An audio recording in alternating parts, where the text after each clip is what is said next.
What's up, friends? Welcome in to Rock Chalk Sports here on KansasNation.com. Thanks as well for listening on Sports Radio 810 WHB and ESPN Wichita 92.3 FM as we preview KU and Iowa State. What an opportunity for KU tonight at Phog Allen Fieldhouse. The Hawks are unranked now after dropping one on the road to West Virginia. And, well, surprisingly, they're 11-5, 1-2 in Big 12 play. Right now, right around that 6th line in the NCAA tournament, according to many projections. Of course, maybe it's early for some. It's not for me. I'm kind of a nerd on that front. But we'll talk more, of course, potential seeding scenarios. And certainly Kansas wants to be in a spot where they are not on the bubble or have any concerns about the NCAA tournament. That's not something we're used to. A great opportunity to get right tonight. Sean Kellerman alongside Dan Courtwright as we break this one down. Kansas and number 2 undefeated Iowa State. Big shout out right away to Crown Automotive. The new year brings new deals at Crown Volkswagen of Lawrence. You can get up to $6,000 off 2025 Tiguan and Taos models in stock. Come experience the Crown difference at Crown Volkswagen. Visit crownmotorsvw.com. All right, let's get into this, Dan. Of course, a lot of emotion regarding KU basketball right now from fans, and there's a reason that we call ourselves fanatics. Yeah. We get very emotional, but ever since the game ended on Saturday against West Virginia, I've just been ready to play another game, and I've been thinking about this Iowa State game. I'm glad KU has a good team coming in because it really is a great chance to get right. Yeah, 100%. And, they're the number 2 team right now in the AP poll. Iowa State, they have one of the best defenses in the nation, one of the best offenses in the nation.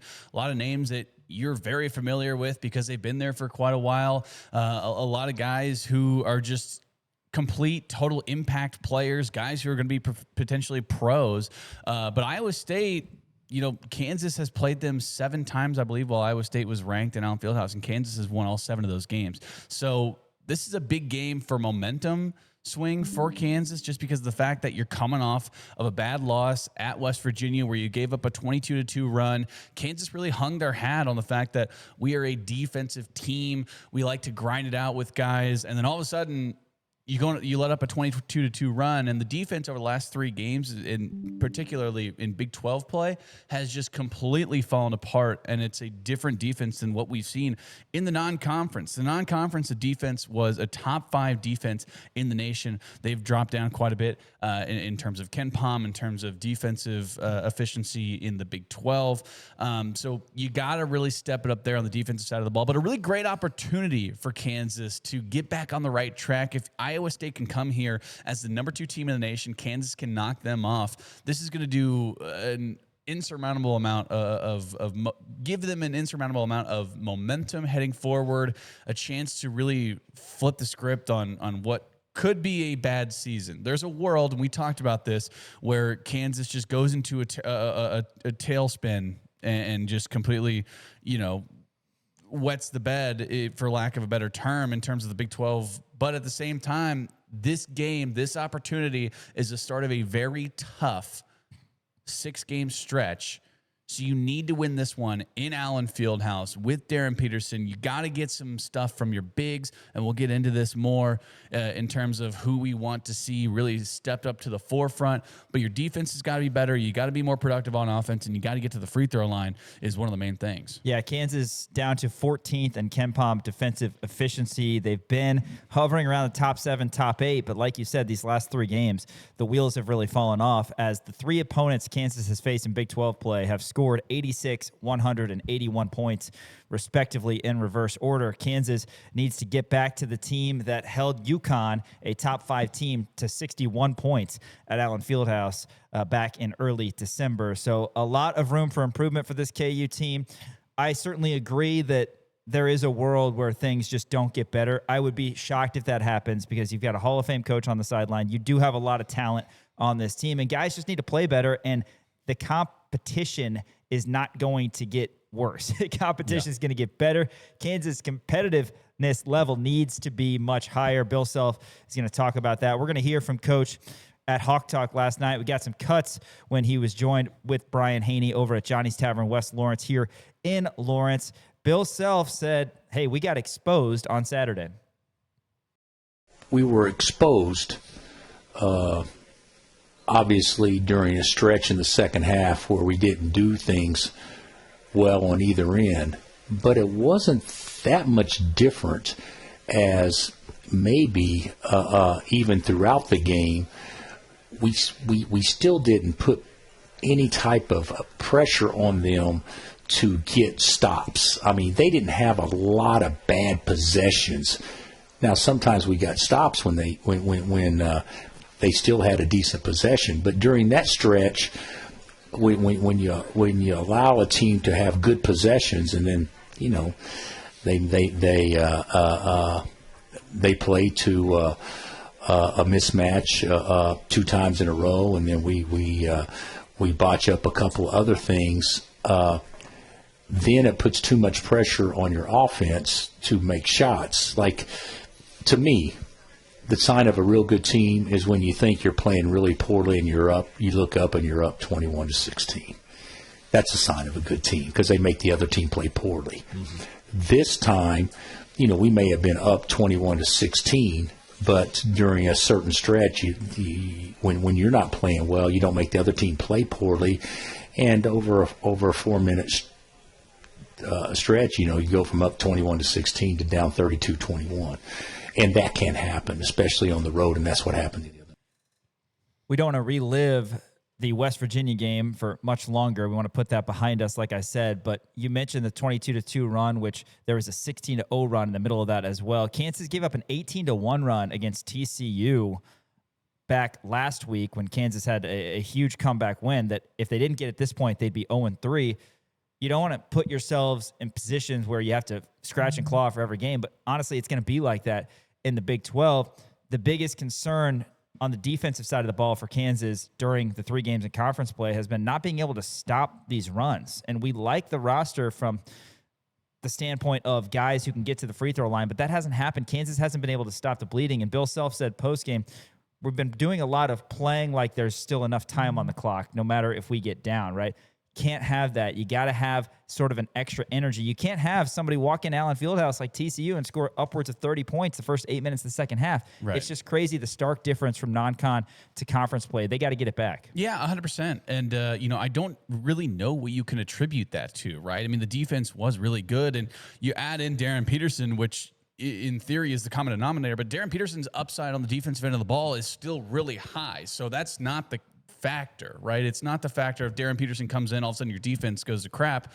That's not true because he's really good on defense. The other guys are good on defense. It's just teams are starting to hit their shots. And, maybe there was a tipping point. Maybe there was a point where, okay, well, everybody's shooting under 25% from 3. All of a sudden, the pendulum is going to swing the other way, and they're going to start hitting those shots. And we saw TCU in overtime when Kansas was trying to extend that lead. They had an answer for literally everything, and they were hitting a ton of shots as well. You saw West Virginia with Honor Huff, who we knew he was going to be a great three-point shooter. He led the nation in three-point shots last year with Chattanooga, and now obviously he's with West Virginia. So we knew that was going to be a factor. And then obviously the talent level in the Big 12, and I am also very much of the thinking of the Big 12 is the best basketball conference in the nation as of right now.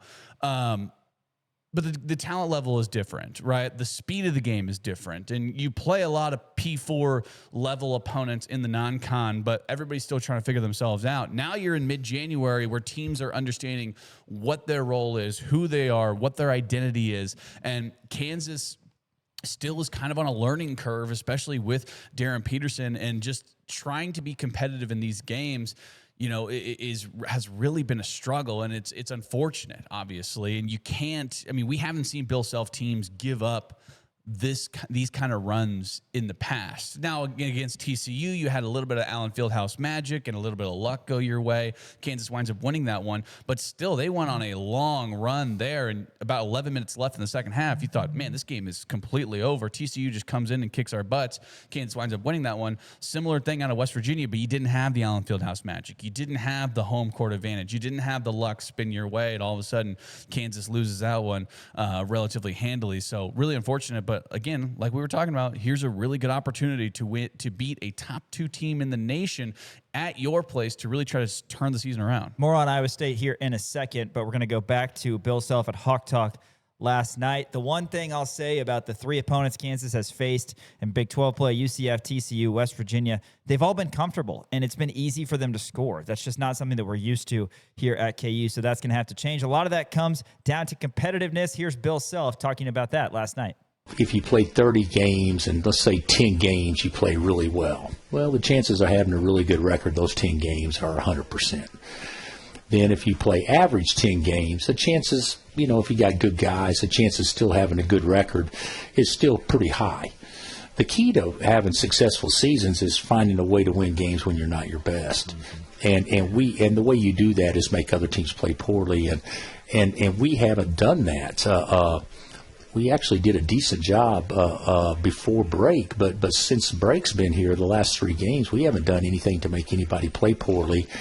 And then when that's the case, and then you're not as quick to balls. The game, a lot of time the game starts when the ball's in the air, and we haven't been good in those situations, over the last couple of weeks. So those are things that we have to correct from a competitive standpoint for us to have a really good team, which we will have a really good team, but we're not competing every possession like consistently good teams need to do.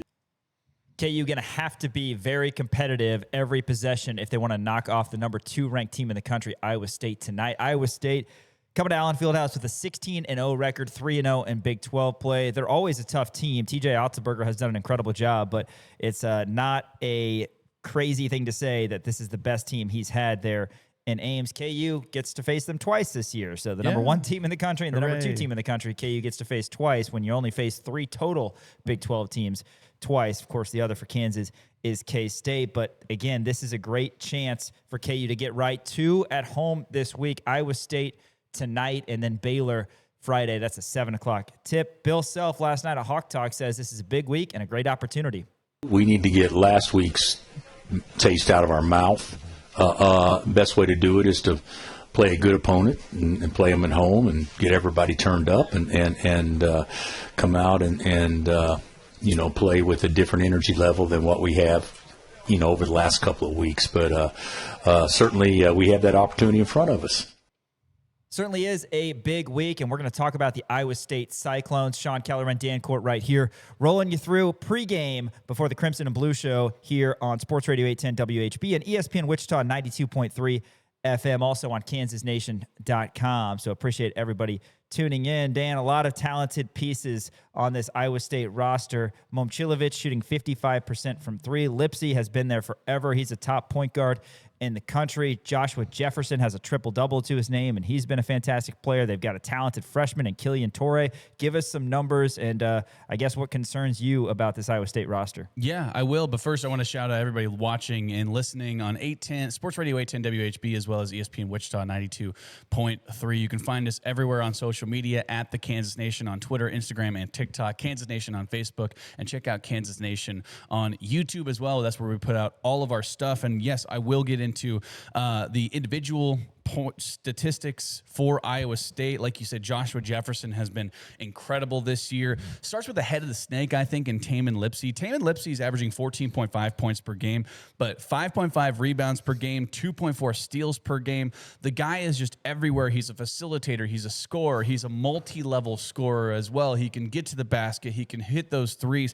Right now, Tamin Lipsey, he's shooting about 32% from the three-point line, which is pretty good. Also shooting 49% from the field. So I think, to me, he's the head of the snake, and it's going to be a fun matchup between him and Darren or whoever's going to be guarding Tamin Lipsey. You got to imagine it's probably going to be Darren. But like you said, Joshua Jefferson has been incredible as well. 17.7 points per game. He is their leading scorer. Also 7.8 rebounds per game, and he's averaging 5.2 assists per game. They have their power forward upwards of 5 assists per game. That tells you that the ball movement is really good. They do some high-low stuff as well. He can stretch it. He can play on the outside too. He's a really good player. Like you said, he has a triple-double to his name already, so that's going to be a big-time matchup for Bryson Tiller, Flory Bidunga. Now, granted, it depends on how much switching Kansas is going to do, because Kansas has been a little exposed, I guess, in terms of switching 5 for the first 2 games of the year, Kansas decided to kind of go away from it a little bit. They did some switching against West Virginia, still got exposed a little bit on the defensive side of the ball,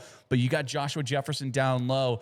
You can't be having somebody like Elmarko Jackson or Jamari McDowell or Melvin Council all of a sudden find themselves switching on Joshua Jefferson, and all of a sudden he's down low in the post and you got a mismatch underneath, right? You can't have that. So you really got to pay attention to in terms of how Kansas is going to approach this. You also don't want a guy like Flory Bidunga or Bryson Tiller guarding Tamin Lipsey whenever they're coming off of switches as well, right? Because he's got the ability, he's got the first step speed to be able to blow right past him and make some plays. So defensively, this is going to be a very tough matchup for them between Joshua Jefferson and Tamin Lipsey. They also have Milan Momcilovic, who we saw last year, who didn't really hit his stride last year, right? And I don't believe he played in one of the games that Kansas played against him. And he's a very, very solid player, a true guy who you look at him and you watch him and you go, oh yeah, that's a guy who's going to be playing in the NBA for sure, right? A very solid shooter.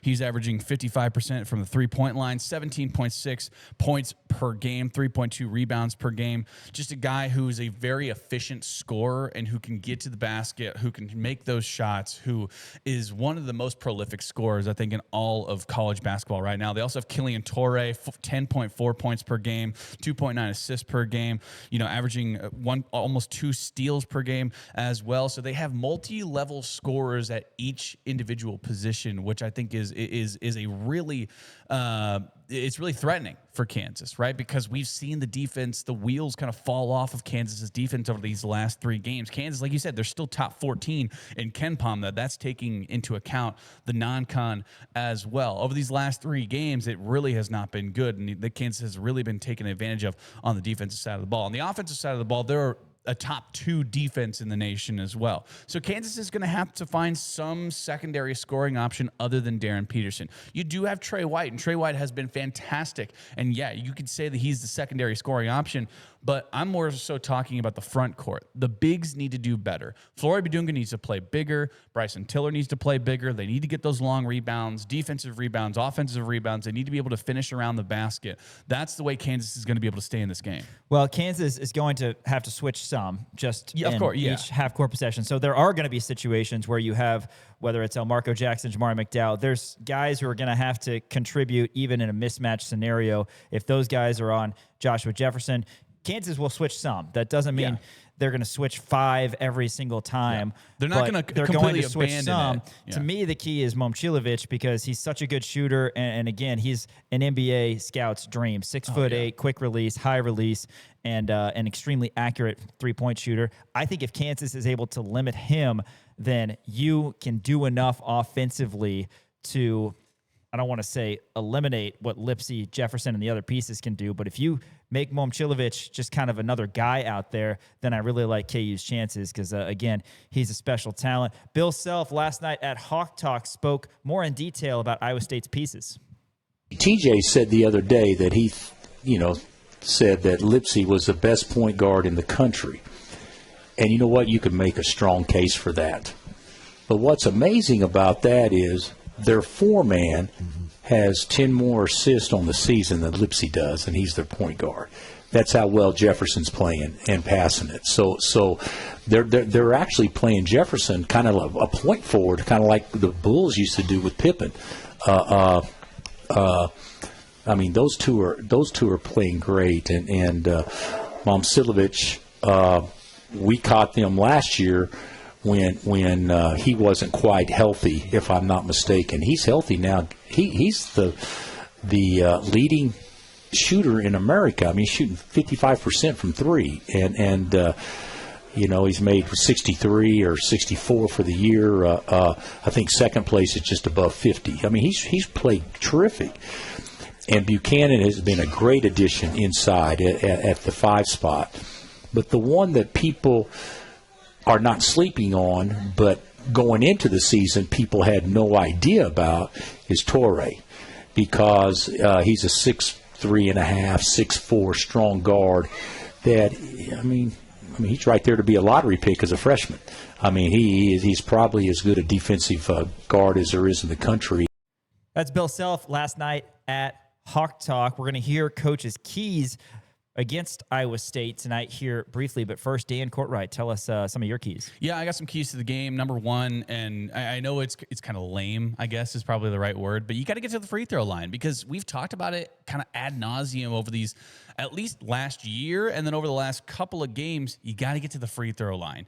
You have to be able to stop the momentum and stop the bleeding, and the best way to do that is stop play entirely and hit a couple of free throws, right? Trey White has been so good at it, at least in the non-con. We haven't seen him get to the line as much. Darren Peterson has been excellent at getting to the free throw line throughout conference play. We've really liked to see that, but you got to see more post touches from your bigs and more finishes where in terms of you can either finish the basket, get a couple of points, or get fouled and get to the free throw line. Get them on their heels, get them into foul trouble, and I think Kansas is going to be okay. And then the biggest thing to me is you have to get more production out of your bigs. I alluded to it earlier. Bryson Tiller and Flory Bidunga, they can't be going under double digits in both points and rebounds. That's just not something that you can do, right? And we're seeing Bryson and Flory, I think, plateau a little bit in terms of, where they were compared to where they are now in conference play. You're just not seeing enough out of them. And also on the defensive side of the ball, you need to be able to limit three-point shots. You talked about it. Milan Momcilovic, 6'8", has a super high release, is a fantastic three-point shooter, shooting upwards of 55% from the three-point line. Like you said, he's an NBA scout's dream. Kansas needs to find the defense from the non-con. They were the best, at least one of the best three-point defenses in the nation, and that's completely gone away. West Virginia, they shot over 40%. TCU, they shot really well from the three-point line. You need to be able to find that again and try to smother them. Kansas did a really good job of playing suffocating defense, smothering defense, and limiting those three-point shots. That's how Iowa State's going to be able to stretch this lead and stretch this game however they may do it. So Kansas needs to find that again. Bill Self last night at Hawk Talk, his keys to the game against the Clones tonight. Defensively, they don't give up easy baskets, and we've got to be disciplined enough to understand you're not going to go one-on-one and go score. They're gonna do a great job of guarding their man, but they're also going to be in strong help, and they're going to bluff at the ball. And so what that does is it tells you that, the ball really needs to move, and we need to drive it downhill to force help and then play to a closeout behind that, as opposed to holding it and letting their defense catch up to it. So that to me is what really needs to be done offensively. And then defensively, they've got weapons, but what you have to do, you have to give them one or less good opportunities every possession and not let them get the best of you on the glass. Because if you're able to rebound the ball and your first shot defense is good, then you'll get some opportunities to get out and run and do some different things. But we've got to do a good job finishing possessions. That's Bill Self last night at Hawk Talk. KU not ranked, 11-5. 1-2 in Big 12 play, and they haven't faced some of the toughest teams, at least on paper, in the Big 12 conference. And they're going up against a team that's 16-0, 3-0 in Big 12 play, Iowa State. Tonight at Allen Fieldhouse, 8 o'clock, Crimson and Blue Show on Sports Radio 810 WHB. And all of our affiliates across the state of Kansas will start at 6:30. We're getting you ready here. Sean Kellerman, Dan Courtwright, KansasNation.com. Make sure you follow at the Kansas Nation on all your socials. Really important game. Kansas needs to find a way to go 2-0 this week, get some home cooking, be 3-2, and then you've got 2 winnable games on the road next week, Colorado and K-State. But it all starts tonight against a team that you're underdogs against in Iowa State, who, again, is number 2 in the country, trailing only Big 12 mate Arizona. So again, 8 o'clock tonight should be a good one. If you're watching on KansasNation.com, stay tuned for more Rock Chalk Sports. But want to thank everybody for listening on Sports Radio 810 WHB and ESPN Wichita 92.3 FM. Hawks and Clones coming up next. KansasNation.com. Welcome back to Rock Chalk Sports here on KansasNation.com. Just got done previewing KU and Iowa State tonight in the fog. KU one loss in Allen Fieldhouse earlier this year. Of course, KU didn't have Darren Peterson, but played otherwise pretty well. 61 points allowed to UConn, but only scored 56. Offense has been there in Big 12 play, scoring 75, 104, and 75.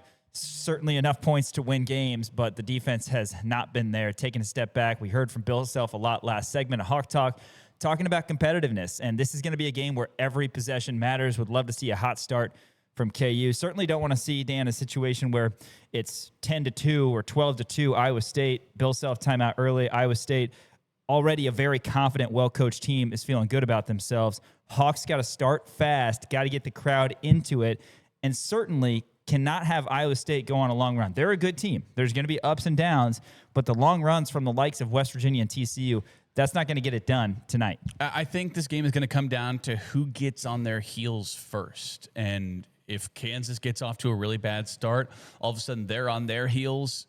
Iowa State is such a good team that they can capitalize on that and continue to stretch that lead. Kansas is able to do that as well, and we've seen Kansas be able to do that, where they'll get off to a really hot start and then maintain a lead and maintain possession for possession and be able to answer different things like that. So a hot start is one of the most important things for this game for Kansas to do. They need to get out to a really hot start and get up big early. KU, put it simply, needs a lot of individuals to be better. Yeah. They've gotten good numbers from the high usage guys that they've had. And Darren Peterson, Trey White, Melvin Council has certainly been solid. White and Council, first-year Kansas players, as Peterson is, of course. But these guys play like veterans, and they play like dogs, all that. They're being asked to do so much. You got to get more production from Flory Bidunga. He had just 8 and 6 against West Virginia. Did have 4 blocks, which was good to see, but Bryson Tiller's got to be better. And then you got to get some production from other people. I know that Bill Self loved what Elmarco Jackson did against TCU. He got 5 steals. He also had a couple steals against West Virginia. But in 29 minutes, he gets 8 points. That's a late 2 and a late 3. Otherwise, he's not much of an offensive threat. Missed his first 3 threes. So Marco's going to have to hit open shots. Jamari McDowell missed both of his shots against West Virginia. He has hit big shots throughout this year. And then only got 4 minutes out of Cole Rosario. He didn't play much. Only got 6 minutes out of Jaden Dawson. He hit a 3. Will those guys get more opportunity tonight? Because you can't continue to rely on the 3 guys that are your offensive weapons. And the bottom line is, from the Bidunga side of things, when we looked at this roster beforehand, we said, hey, you got your 1-2 punch of Darren Peterson and Flory Bidunga. Well, what it's kind of turned into is you got Darren Peterson, and again, I hate to, have so much focus on the offensive side because Kansas overall has been fine there. But after Peterson, it's White and Council, and as I talked about yesterday, so much of Kansas' offense is reliant on those guards creating. Not as much one-on-one. There is an element of one-on-one, but so much is, relying on Trey White's step back or drive to dish. You're not getting the post feeds because Flory is not quite as wide of a body, more of a bouncy, jumpy, quick twitch guy.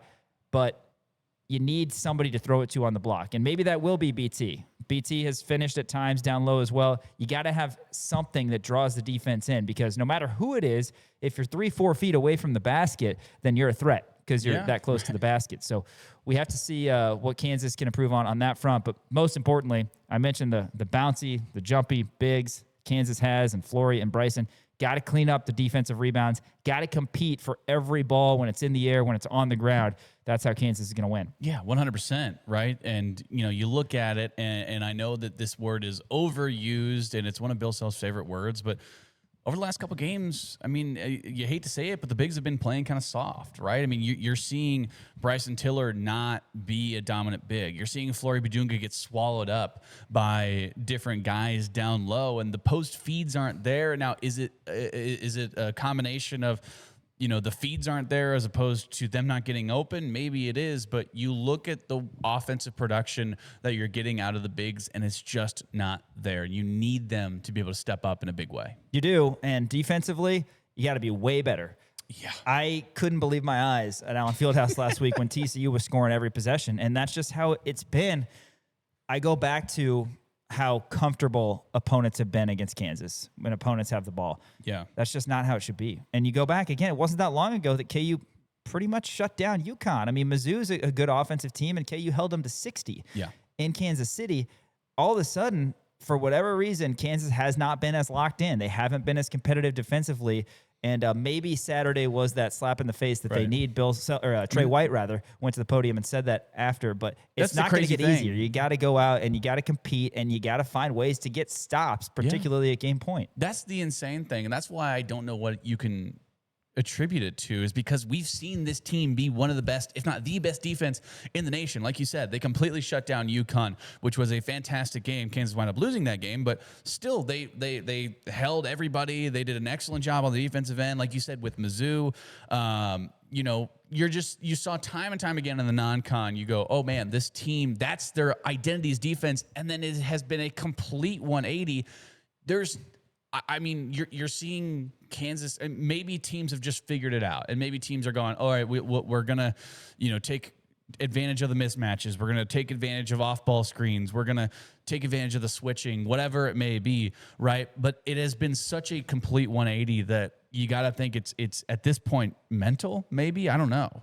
This is reckless speculation, and I want to point out that Peterson did play the majority of the game against Mizzou, but since Big 12 play, because I agree with what you said last segment, and I think anybody out there who has a different opinion, you know, you're entitled to your own opinion, but I think it would be silly to say that Kansas is worse defensively with Darren Peterson. Yeah, the no, stats show that just because he's played in these games and Kansas has been worse in these games.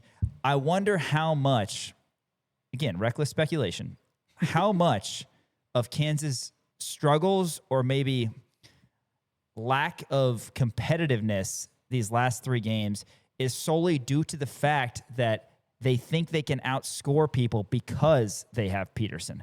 Not as much the X's and O's, but not having that we have to win this with defense because we have that dude offensively. And again, there hasn't been quite as much. We need to grind out every position, and that needs to change.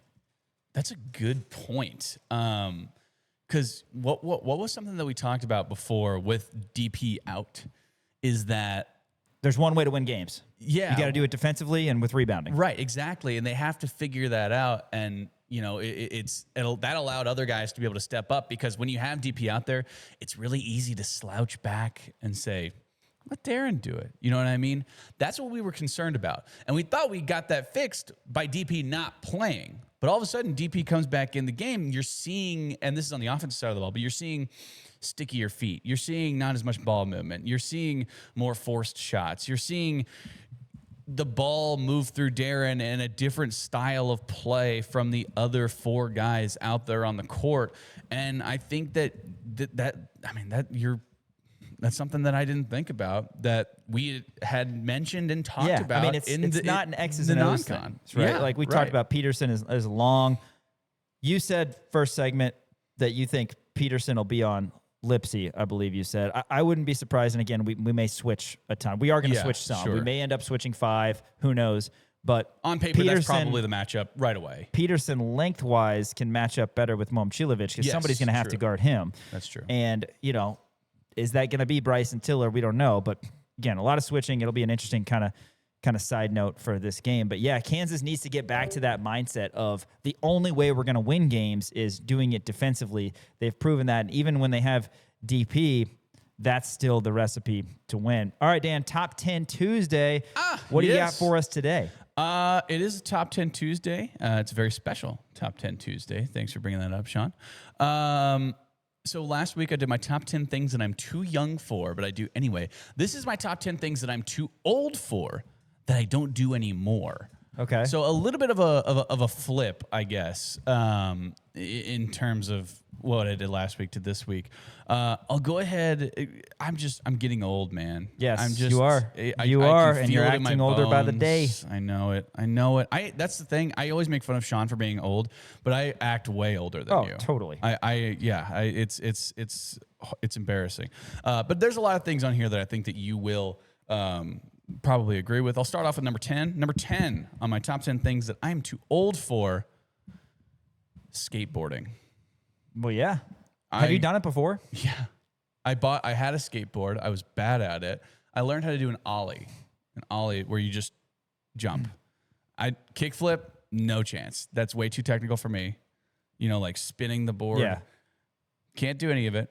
I had a skateboard. I thought skateboarding was awesome when I was a kid. It was the coolest thing anybody could do. if you get me on a skateboard now, it's because I was forced against my will, potentially. Did you ever play Tony Hawk Pro Skater 2, though? Oh, on of course PlayStation I 1. did. Yeah, great game. Oh my gosh, you I kidding was me? so bad at that game. I was also bad. I'm bad. I was bad at every video game, though. We've talked about this before. We weren't big video game kids because we were bad at video games. Oh my And God, it just was. yeah. It was hard for me to keep up with the Joneses in that. Well, aspect. because I just can't didn't get on a have skateboard, I didn't though. have the work ethic. And by work ethic, I mean in the trenches playing Madden every day. Like Sure. I would play Madden with my friends. Yeah. And I thought, you know, I enjoyed playing against the computer or whatever when you're just messing around. And then Yeah. I played against my friends and I get killed. Yeah. And I'm like, you guys spend way too much time Yeah, on they've this. logged like 300 hours in the last week or whatever, and you're like, oh my gosh. Figured dude. out every glitch to take advantage of. Right. Figured out the 2 plays that work every Ugh. single time. Like yeah. the single person like shooting games like Call of Duty, I'm so bad. Oh my! I'm terrible, and oh I my never got gosh. into those. Yeah, probably all because my of that. friends did, and I would go over. They'd be like, "Let's play," and I'd be like, "All right," and then like immediately I'd be dead, and I'd Yeah. just sit there and wait Right. for them to finish. I'm like, "All right, let's go do something." Let's go outside. Yeah, like I just can't. I can't do that. But I can't get on a skateboard. That is just not something that I'm. Yeah, that's something I'm can probably not do gonna do either. anymore. Never ever probably in my life. I'm just too old for skateboarding, man. This is my. By the way, any How I Met Your Mother fans out there, this is my Murtaugh list. You ever seen so Lethal Weapon? There's a detective named Murtaugh, and he goes, "I'm too old for that stuff," but he doesn't say stuff. I see. What does he say? I can't say it on. I the mean, we're radio. not on ESPN Kansas City. Are we not currently, right now? So no, but won't I say still it. wouldn't I'm not gonna recommend say it. No, I'm not gonna say it. But he says I'm too old for that stuff. So this is my Murtaugh list, if you will. They bring that up in How I Met Your Mother. Number 9 on my top 10 things that I am too old for. And I've tried and I just can't do it anymore. I cannot pull an all-nighter anymore. Yeah. In college, every Thursday night, I would pull an all-nighter. What? That And- is ridiculous. But no, Is because you had work? It was because homework. We would have like a chem lab, and so me and 2 of my best buds, Cody and Cole, shout out. We would stay up until 6 a.m. Just studying. Studying. Yeah, We'd just yeah. be hanging out and like, you know, maybe popping a few cold beverages back. And, Right. But we'd be doing work, and then we would get done around like 2 or 3 a.m. and then we would spend the rest of the night like just hanging out or like watching Playing TV video or games. whatever. And then we Yep. would stay up, and then we probably get maybe 2-3 hours of sleep. And then we would go to chem lab. I think it was a 10 a.m. class. And then we would wind up going to football practice, which would be at 3 o'clock on Fridays, but it was walkthrough. So Okay. it wasn't like no Was pads. it like half just an hour? walk. Yeah, pretty Okay. much. Yeah. It was like a Would like you 45 sleep minute long in between practice. lab and practice? No. So you guys stayed up because you Every Thursday. guys stayed up for 2 reasons. Well, for 3 reasons. Yeah. Number 1, Homework. No. This is very important. The order. Number 1, guys being dudes. Guys being dudes. That's Number absolutely 2, right. homework. Yeah. And number 3, the fact that your football practice was kind of a sleepy one. Plus, Bingo. number 4, your game was on Saturday.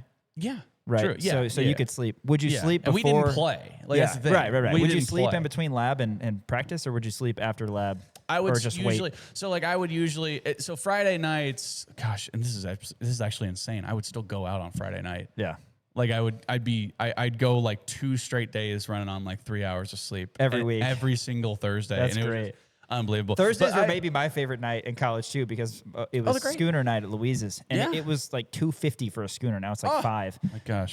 But yeah, my buddy and I would go play pool, and just the Yeah. best nights were when we would team up. Thursdays, it was karaoke night at the Brickyard, and Dude. we would always go and sing karaoke. It was great. How about when my brother-in-law, like, when was this, like 3 or 4 months ago, went to Louise's downtown, and Yeah. you were there with, and then was. he and I just played You cleaned up. unbelievably. You guys are the best pool players I've ever seen in my Oh life. my god! And you came That over was to me. unreal. You came over to me, and you're like, "That's not like I'm not that good." I mean, I'm pretty You're good. like, you're like, I'm a pretty B- good at pool. I think your but words were, "You're a B- player," and you were playing an A+ that I day. might have been. Yeah, I'm a B-. I mean, in a standard, like if a normal guy, I would take me It was so against good a that it was- standard guy, but it was like, man, I was hopping balls. Yeah, I mean, it was so everything. good. I was looking at banking you. I was in looking at you shots. differently. I was like, Yeah. "Who is this guy?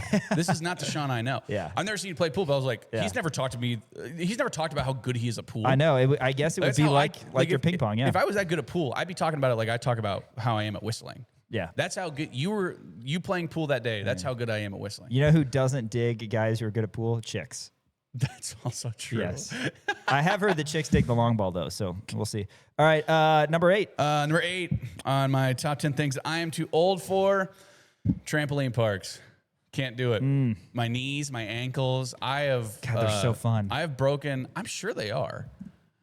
I went when I was in high school, maybe. But since then, I've broken both my ankles. How does it feel to twice. break your ankle? I'm gonna say not good. Yeah, is it pretty bad? It's like imagine like the bones in your ankle. Imagine them breaking. Oh my God! Wow, I haven't thought That's of it. what that. it thinks. That's what it feels Wow.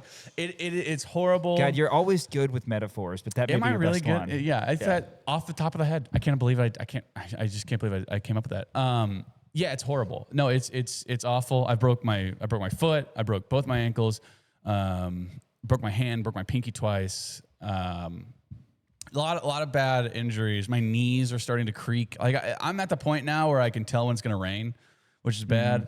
Because like when I was breaking all of my bones, I was like, oh, I'll be fine. And then I'm like, oh, there are consequences to these. Like I'm figuring out like, oh, they get worse as I get older.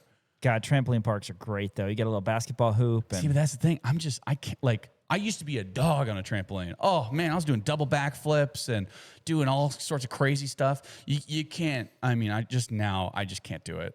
There's just my knees and my ankles just cannot yeah, they handle say it. no thanks. Yeah, just absolutely not. There's no way. If my kid, like whenever I do eventually have kids, like if they want to go to a trampoline park, I'll go, great. I'm going to be hitting the snack bar. Yeah. And I will see you guys later. Just Love a good snack Don't bar. break any bones because it'll come back to haunt you in the future. Number 7 on my top 10 things that I am too old for, Four Locos. Oh man, you know I've never had one. Is that true? It is. All Which right. is surprising for me, Maybe right? I'll break my rule once just to take Sean out. Isn't that and drink surprising for me? That is surprising. I just heard that Well, it's- because you're a Monster Energy drink guy. I heard that it. See, you always say Monster. I bought a couple Monsters last week, but I haven't had Monsters in like months. Months, man. you Nos- drank one yesterday. That's what I watched you said. drink one I bought yesterday. them. Well, you got to buy 3. The moment you buy a Monster Energy drink, you become a Monster Energy drink guy I'm for usually the a next month. Nos zero sugar guy. Yeah. You're like full throttles too, right? Is I that do. the- When I'm okay with the sugar, I'll do some full throttle. Yeah. Love the citrus flavor of that. Anything with a But yeah, I've never done skateboarding Four lizard. Loco. I heard back in the day that it was not good for you. Yeah, no, they're not good for you Yeah. at all. And I'll go ahead and put in like sugary alcoholic beverages. Like for me, I'm like a bourbon on the rocks guy, which is such an old man thing. And like beer, and that's really it. Right. Maybe sometimes I'll do like a nice tequila on rocks. I'm not doing shots. My shots is another thing. waistline- It's not on here, but I shots I'm too old for. In a rare, like on a golf course, if somebody buys like shooters or whatever, I'll do Sure. that. But yeah, my waistline wants me to not do beer, and I could do more. Like I like gin. That's why you gotta and I drink like Michelob's, whiskey. dude. But dude, I'm so the athlete's beer. ultras. I am so craving a beer at the end of the week rather than That's mixed fair. drink. Yeah, I'm never really like, oh man, I could really go for a strawberry daiquiri. And I've never once, since I've turned probably 23, I've never once gone, you know what sounds good? A Four Loco. Yeah. I'm too old for that, man. That's like a classic like 21-year-old like, oh, it's got caffeine and alcohol in it. Give me some of Anything that. that's a malt beverage, honestly, is yeah. No Not go. great. Number 6 on my top 10 things that I'm too old for, sleeping in my car. This is something that I've done a few times where you're out at a bar, like maybe in like a different location where maybe you don't know anybody or they don't have an extra bed or wherever. This is something that I'll even like in college and in high school, I suppose. I guess you could statute of limitations, where like you're out in a field somewhere, and you're not driving home. So guess what? I'm sleeping in the back seat of my car. Yeah. Not doing that anymore. What car was it? Because it couldn't have been your Kia. It was my 1999 Dodge Stratus with black leather seats that were cracking and would cut you. It was awful. Yeah. Doesn't sound good. I'm kind of a high maintenance sleeper. Like I need dark, I need white noise. So I'm slow now. drive. I didn't But used to be, though. I would come up to Lawrence like the first year or two after college. A lot of my friends still lived here, and I mean, I would plan out what couch I'm sleeping on. See, that's it. Yeah. See, like there was a lot of times where I didn't plan. I'm like, oh, I guess I'm sleeping in my car. Yeah. And I would sleep in my, like, there was a couple of times I slept in my car in the parking lot of an apartment complex before. Just like, Yeah, too old for that. Yeah, no, absolutely. I'm too old for that. I can't do that anymore. I'm not, I'm like you now. I'm a high maintenance sleeper. Right. I need my pillows and my mattress topper, and yeah, it's just not good. Number 5 on my top 10 things that I'm too old for: getting my ears pierced. Were you an appropriate age for that at some point? No, for sure. You got your ears pierced, yeah. But no. But like, here's the thing: if you get your ears pierced at the appropriate age, I think it works. Like, if I were to go and walk into a piercing place now and say I want to get my ears pierced, they'd be like, You lost a bet. "What? Yeah, what? That's what they'd say. You're 27 years old. You can't." I don't know. Also, I never thought I was cool enough to pull it off. You're You not. know what I mean? I'm Yeah. like that with like tattoos too. Like I'm not cool enough to be a tattoo guy. I'm not cool enough to be ears pierced guy. Like Elijah's cool enough to be. Elijah Right. does have his ear. He's got his nose too. Yes. I can't pull that off. I'm not cool That's right. You enough haven't to do worn that. your nose ring in forever. But which, that is what it is. But Yeah. you got the nose ring in theory, I believe you still have, and then you got the ears pierced as well. Yeah. Yeah.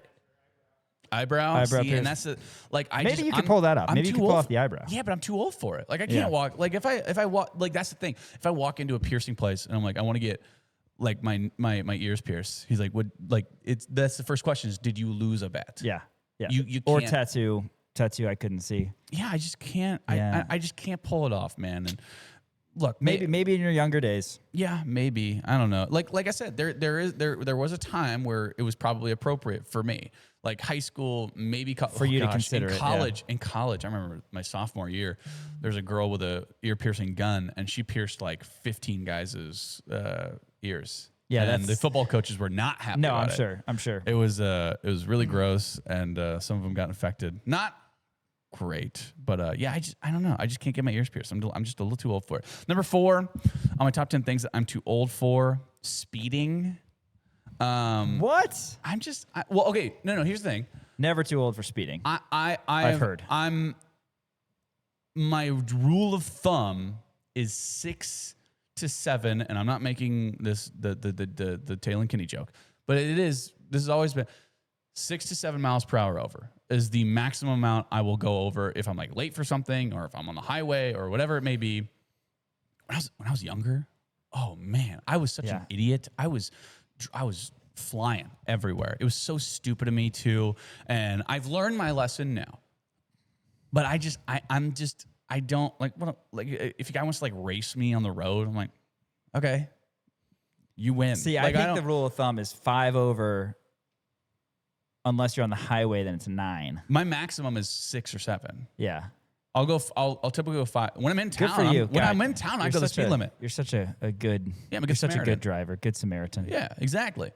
I mean, 9. That's the thing. I still get nervous going 9 over. It's just like I can't do it. It depends on what it is. If it's like 65, then I'll go like 72. If it's 75, I'll go 80. That's 5 over. Oh my god! And I won't go That's over crazy. 80. That's crazy. Yeah, 84 I think would be the standard at 75. I can't go 84, man. Well, I you just know what can't you're do it. not too old for? That'd be a trip to Game Day Men's Health Lawrence, who is sponsoring Yes. this segment. Shout out to Mitch Bales and his team over there, sponsoring our top 10 things that Dan is too old for. We've got 3 to go here before we kick it to the top of the hour. But yeah, Game Day Men's Health Lawrence, a lot of great work being done over there. Your first visit is completely complimentary. They do a 3-step process with a blood draw, and they will basically get you checked out, make sure that you're feeling okay. You want to have energy for work. You want to have energy for the gym. You want to have energy for your family at home. Make sure you check them out, Game Day Men's Health Lawrence, and tell them the guys over at Kansas Nation sent you. All right, Dan, number 3 on your top 10 things you're too old for. Number 3 on my top 10 things that I'm too old for. And I don't know. This is just something that I've gotten away from as I've gotten older. arguing politics with anyone. Yes. And we actually kind of talked about this I a little just bit kind of before fade the away show. from this in general. I know it's just like when I was younger, younger, like college maybe, and I got a poli-sci minor in college. Like I was politically inclined, and I knew what was going on and like local stuff, national stuff, whatever it may be, and I argue with people till my face turned blue. Now, if you say something that's like, Oh, I'll leave the room. yeah, I'm like, I just been to the, I'm like, yeah, no, yeah, Right. you're right. Whatever, What am I yeah. going to do? I'm not going to change your mind. Like, Yeah. I'm an idiot. It's not worth also, it, we yeah. talked a little bit about this too. I was like, as I get older, I just like don't want to learn more about politics and stuff. I understand it's important and you should like vote or whatever. But like, I just like, it's like, I'm a bad I'm person worried- I'm because worried I about- will. You know I what I'm will worried about today? oftentimes. What are you worried about? Iowa State. I'm worried about Iowa State today. That's what I'm saying. Like I don't have the bandwidth to be constantly upset about different things, and I know people who have just made it their whole personality, you Yeah. know, politics, and it's just it makes me want to rub my temples, and I go, look, I know my stuff, I know about it, but I'm not going to argue with you. I'm not going to say anything. Whatever you say, I'm just going to agree with. Like, I'm not going to change your mind. It's not my job to try to change your mind. So whatever, man. Well, Sometimes I'll just be a pain, like if I'm over at my in-laws or something, and there's like a heated debate, or if someone's really opinionated about something, I will just say the opposite just to stir things up, just to be a pain, even though I don't really. see, I'm you a know. non-confrontational person, man. Yeah. I'm very much like, I want to stay. I don't want to fight with anybody. I don't want to argue with anything. So I'm just going to stay out of it. All right, number 2. Number 2, I'm a top 10 things that I'm too old for: sleeping until noon. Oh, 3 of these are sleeping related. They are. I had a lot more that were like drinking related. I can't sleep till noon anymore. Oh, dude, you should have seen me like winter break over college. Oh, high school and college. I man. would literally over winter break, because you had like a whole month off to do nothing. I would go to bed at like 6 a.m. and wake up at like 3 p.m. Oh, absolutely. And it was the best. I remember doing that in high school. I would go to bed when I would start hearing the birds chirp, and the sun would be rising. You're like, I gotta get some sleep. Yeah, and that's when I'd be like, all right. How would you handle time your for- eating of food after that? You woke up and I'd eat right away. you'd have like lunch or Yeah, I'd eat probably right away, and then I would eat again Like around 9. like maybe 9. I think. Yeah, that was and then a little late time. night snack. God, good Yeah, stuff. that was a time. But Get some now pizza I mean, rolls I going. I just can't, like, you know, you're looking at like your Sunday, like, oh, I gotta do yard work, or like I gotta, you know, just do some other stuff. It's just, I don't know, man. I just can't do it anymore. I like sleeping in, but like sleeping in for me now is like 9. Is number 1 gonna be can't stay up late? No. Okay. Actually, number 1 for me, drum roll. Number 1 on my top 10 things that I'm too old for: going to a rave / music Yeah. festival. A raves. Okay. I can't. Again, when I was like 21 or 22, all for it. Like that was my jam. Now I'm just like a music festival in particular. Even your favorite band is playing, great, that's awesome. But also you have like a weird like scratchy blanket you found in the back, like the trunk of your car, and you lay it down and you're like laying on your side. You're like, all right, well, I'm gonna stand, and your hips start hurting, and then you sit down again, and you're like hunched over because there's obviously no back support because you're sitting on the ground, and it's like an all-day thing, and it's so hot, and a water's sounds brutal to me. $12, Brutal. and it's just awful, and I just can't do it anymore. Or like a rave, like you're like, Yeah. Yeah. I know. can't do it. I just So can't do rave it, man. those are separate things, right? The rave and the music festival. Yeah, Because yeah. you I said mean- rave / music. I was confused there for a Well, second. a but yeah. rave is very much like Oh, a music festival is absolutely. like 15 different bands going, and it's like an all-day Right, thing. right. But like a rave, like I'm gonna. I could just go to gotta- a music I can't- festival I if I'm can't like wear, prepared for it. like a But fishnet yeah. shirt and like Yeah, glow no, sticks no. and spiky hair, or whatever. Any I have quick honorable mentions, real quick. Giving tattoos. Too old. Going out on a weeknight. It's tough for me. I'll do it every once in a while, but it's tough for me in the morning. And then bodybuilding. I'm not like, you or at least, sure? yeah. And I can't. I'm too old for that now. Top 10 Tuesday, presented by Game Day Men's Health Lawrence. After this, we're going to join ESPN Kansas City and talk a little KU football. Rock Chalk Sports rolls on kansasnation.com. Welcome back to Rock Chalk Sports, ESPN Kansas City and kansasnation.com. Make sure you check out kansasnation.com, not only tonight for KU Iowa State, but in general, your best coverage of all things KU.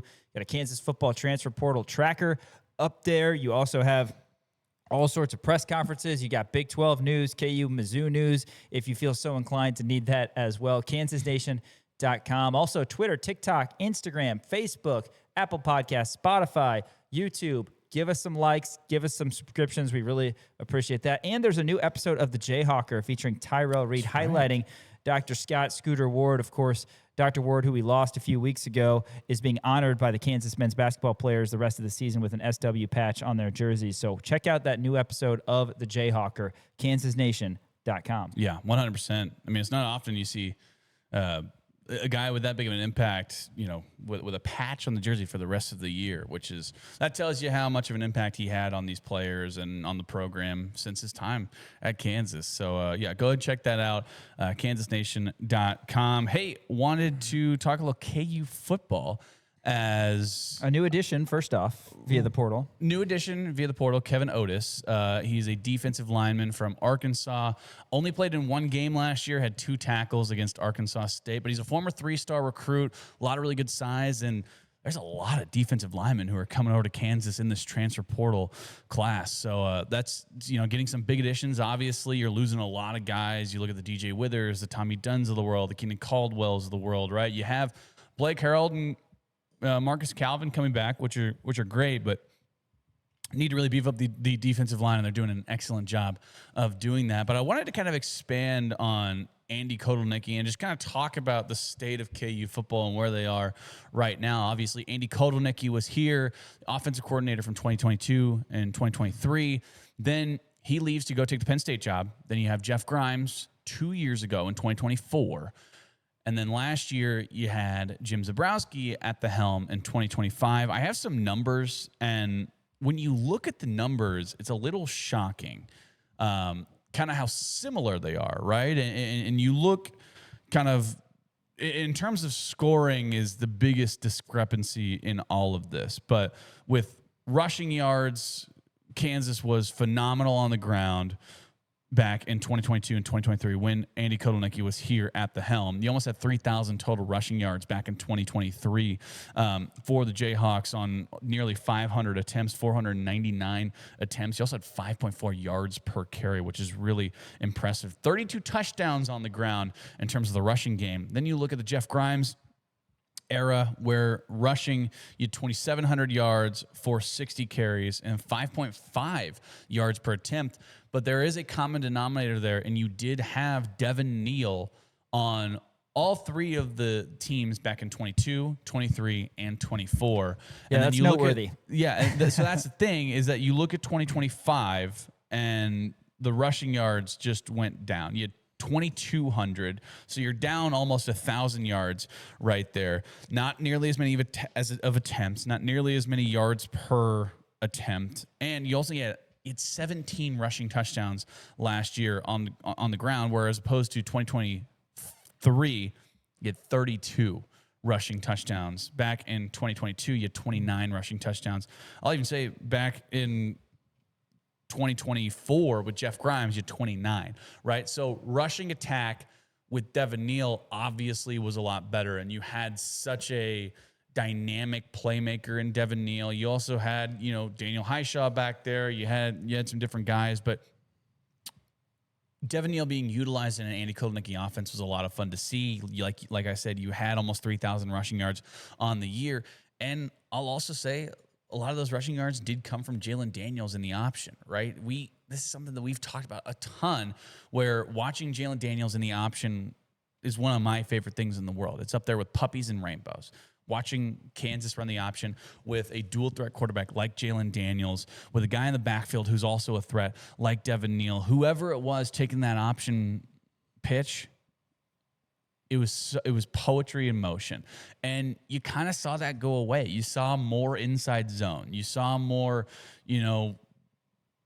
play action stuff. You saw more bouncing, and you didn't see as many jet sweeps. You didn't see as many runs to the outside, which I think was really the bread and butter of kind of what Andy Kotelnicki was able to do and able to expose on a lot of those defenses. And with Andy Kotelnicki coming back, I think it's so important to note just how much of an impact he had on this squad. You look at statistically relatively the same, except for total touchdowns. Which is important. Right? Which is also important because Andy Kotelnicki, when he was here, and I have the numbers on this as well, in 2022, Kansas averaged 35.6 points per game. That is a top 3 offensive scoring team in Kansas football history. Look at 2023.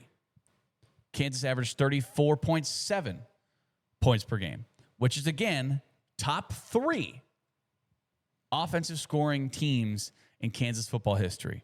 All of a sudden, you look at 2024, 29.6, not horrible. You're still putting up some touchdowns, not as many. And then last year, you're averaging 28.8. So the points per game has gone down substantially since Andy Kotelnicki was here, as opposed to when he left. And a lot of that is in terms is red zone offense, which was a big thing last year with Jeff Grimes, or with Jim Zabrowski. The red zone offense wasn't fantastic. Kansas wasn't able to finish these drives. They were, settling for field goals too much.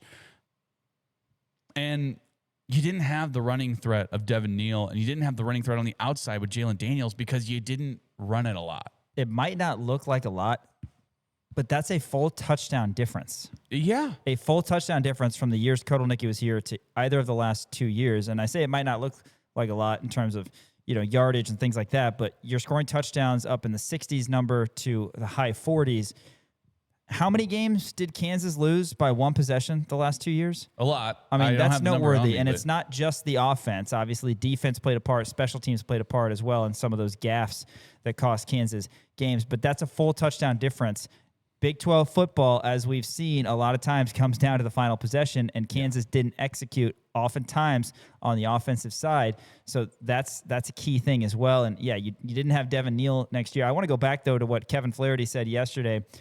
The first time he saw Isaiah Marshall, he said he thought, oh, that's an Andy Kotelnicki guy. Yeah. And we don't know if Marshall will be the starting quarterback. I think that would probably be both of our guesses heading into 2026. He was really good when Kansas brought him in certain packages last year, mainly running the football. But he's a dual threat guy without question, and he's somebody that could mesh really well with Kotelnicki. And that's a difference. I mean, in today's college football, if you score in the 20s, you're not going to win a lot of games. But if you score in the mid, upper 30s, you're going to win a lot of games. That's the difference, right? Sure. A full touchdown. And like you said, red zone's a big part of that. Yeah, 100%. And, when you bring in Andy Kotelnicki and you're bringing in the tight ends that you're bringing with Jalen Butler and Carter Moses, and you have Carson Brune already on the staff, or on the squad, all of a sudden, my mind immediately went to, think about the 12 personnel, the 22 personnel, the 32 personnel, even where you have 3 running backs and 2 tight ends, right? The different kind of packages you can run with Andy Kotelnicki, because that was the biggest thing, I think, when Andy Kotelnicki was here. He was also the tight ends coach. And we saw how he utilized guys like Mason Fairchild, right? Where he was down the middle in the seam, high pointing these balls, but also in the run game as well. You talk about a guy, and Jared Casey's in here too. Jared Casey, bless his heart, wasn't exactly a high point 50-50 ball kind of guy, but in the run game, his run blocking was tremendous. And I think you saw that with guys like Trevor Cardell too, guys like Jared Casey, like I said, Mason Fairchild. And the thing that I'm going to be most interested in seeing, because Kansas did bring in 2 running backs. They brought in Yassine Willis from Syracuse, who, again, like I said, reminds me a little bit of like a Kareem Hunt type of running back, where he doesn't have the straight line speed, the breakaway home run type guy, but he can get you 4 or 5 yards in a cloud of dust, right? Same with Jalen Dupree. Jalen Dupree is a heavy load kind of guy who can get you those yards up the middle. I don't know how good both of those guys would be in the option, but you have a sleeping giant that Kansas didn't utilize a whole heck of a lot, especially in the latter part of the season, in Cam Pickett, who's going to be coming back to Kansas, who was utilized in the run game at Ball State, who was utilized early in the run game at Kansas. His first 2 touchdowns were rushing touchdowns. He scored the first touchdown in the newly renovated David Booth Kansas Memorial Stadium, technically from the backfield. So I'm going to be very interested to see how Kansas is going to be able to utilize the talents of Cam Pickett, because that's something that we've been talking about a lot is, oh my gosh, this kid is so versatile and so moldable that you can form him, and Andy Kotelnicki's offense is a perfect place for him to be put in, where you're looking at him like, oh my gosh, the guy from Kenneth Gainwell, kind of like that, where you can put him in the backfield and utilize him as a running back. You can put him out at the slot and have him as a reception kind of guy. You can even beat guys down low or down the field with a guy like Cam Pickett. So that, to me, is the most exciting thing. Is don't be shocked if you see an option package with Cam Pickett in the backfield and Isaiah Marshall running the ball. When you have the tight end room, when you have 2 guys being able to mold the tight ends, and Matt Lubick and Andy Kotelnicki, I think that it's just going to be a lot of fun, and I think that you're going to see some different wrinkles and some different stuff, because this is something else that we talked about, where last 2 years, the stats are there, right? Except for the scoring. The stats are relatively the same, but it just felt different without Andy Kotelnicki on the offense. Jeff Grimes didn't know how to utilize the middle of the field in the passing game, right? Jim Zabrowski was kind of a watered-down Andy Kotelnicki style offense, where you didn't see the option. You didn't see a lot of the pre-snap motion type stuff. You saw a little bit of it, but not nearly as much. It didn't feel like everybody was clicking on the same page. So I personally think that with Andy coming back, with however much power they give him, I don't know how much power they are going to give him. I don't know how much he's going to be able to mold the offense to what he wants it to be. I don't know the power struggle there between Jim Zabrowski, who's going to be calling the plays, and Andy Kotelnicki, how much influence he's going to have. But you got to think he's going to have a lot. With all of this coming together, with all the tight ends coming in, with the size you have, with the running backs you have, with the quarterback situation that you have, feels like a perfect potion for a winning football team. You're not going to bring him back as associate head coach if he doesn't have a large thumbprint on the offense. I think that's going to be, and I don't anticipate a power struggle much. I think that he's just going to have a very loud voice in that power room. struggle probably wasn't the right word, but you know what I'm saying. Yeah, it's like And delegation looking forward of power, to that. And going back to Cam Pickett really quick. Pickett, a guy we were so excited about when he decided to come to Kansas, because in my mind, a Luke Graham type receiver. We didn't see that as much last year after week 0, honestly. And hopefully with Coach K coming back, that'll change, because Pickett's a guy who's really talented, a really fun football player. Kansas Football Outlook edition, of course, of Andy Kotelnicki, announced a few weeks ago, associate head coach for the Jayhawks. After this, we're going to go to the podium. Bill Self postgame, or rather press conference yesterday, previewing Iowa State over at Allen Fieldhouse. That's next on Rock Chalk Sports, ESPN Kansas City, and KansasNation.com.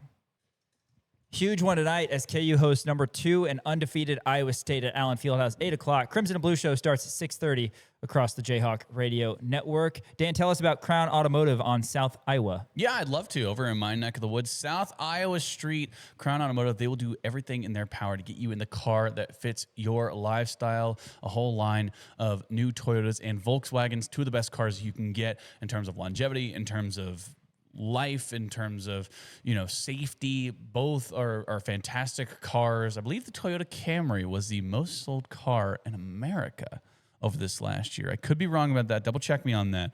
But they sell them there, and they're reliable cars. There's a reason that they sell quite a few of them. Volkswagen's obviously good for the environment, as well as really good gas mileage too. So go ahead and check them out, crownautomotive.com. Also a lot of used cars too. So really friendly customer service, really friendly salespeople over there at Crown Automotive here in Lawrence. Let's hear from the 2-time national champion Bill Self, who met with the media yesterday. Sorry. Have you looked at that thing? What Gary's recording? Yeah, take a look at it. It looks like something that I had. That's the second. What did they call the first thing that you could play music with a cassette, a Walkman. That looks a little bit like a Walkman right there. Sure, it's from the same era. I know it's a long season, obviously, it's just getting started, but is tomorrow night's game is a little bit more important just to get back on the winning track in terms of just Probably, putting yourself in? probably. You know, we're playing a great team. I assume Iowa State went to 2. They did. So, yeah, we're playing a terrific team and probably the best team that TJ's had. And he's had some really good ones. So, absolutely to that point, yeah, we need to get back on the right track, but understanding also that you know it's also you know, mid-January, and you don't want to stress that this game is actually bigger than what it actually is, even though we all realize it's a big game, in large part because we haven't played well, you know, since league play started. How do you help your players keep that perspective, like understand how early it is and that there's time to turn things around? We talked about it. You know, the thing about it is, yeah, we talked about it. We talked about the difference in a college football playoff and a NCAA basketball playoff. We talked about all that yesterday, as a matter of fact. So, you know, whether or not they totally grasp it and understand it, but it is the reality in which we live in, that, you know, basketball's different than obviously the way the football is set up. Even though football's better than the way it used to be.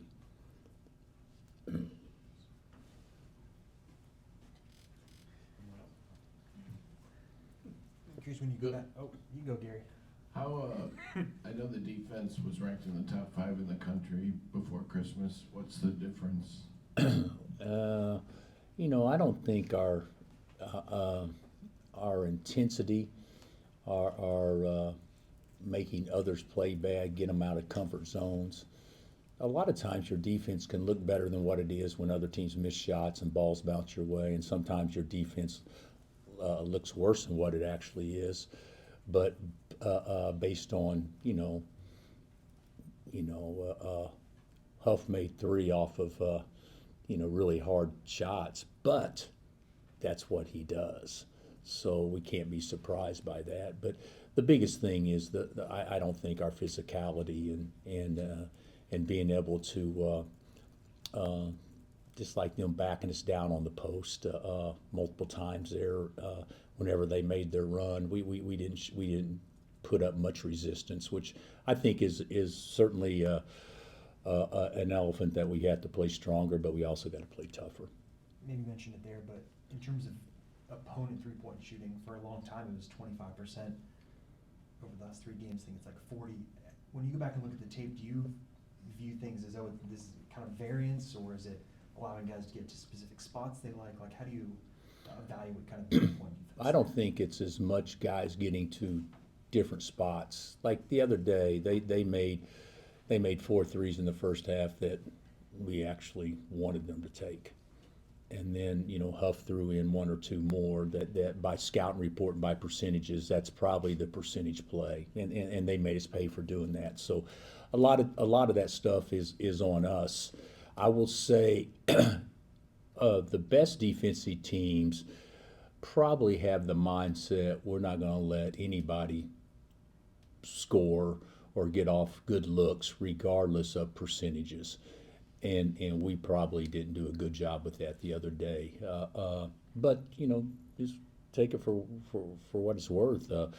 They made us, we were up 4 at halftime, and they played lights out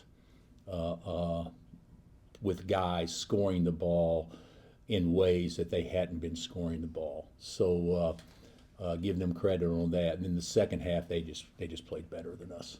And when you look at Iowa State, what stands out about TJ's team? Really play well together. Last year they had Gilbert and Jones out there on the perimeter with Lipsey and Jefferson and Jackson, and that's a good 5, and can score from 4 spots. And Jackson was a load. It really hurt us at their place last year. But I think last year we also caught them when Monsilovic wasn't quite as effective as what he's been this year. He's been great. He's probably the best percentage shooter in the country. And then, of course, they've always had standout guard play. And the thing about it is, they've always been good defensively, but they're better defensively now with the freshman guard, Torre. I mean, he's good.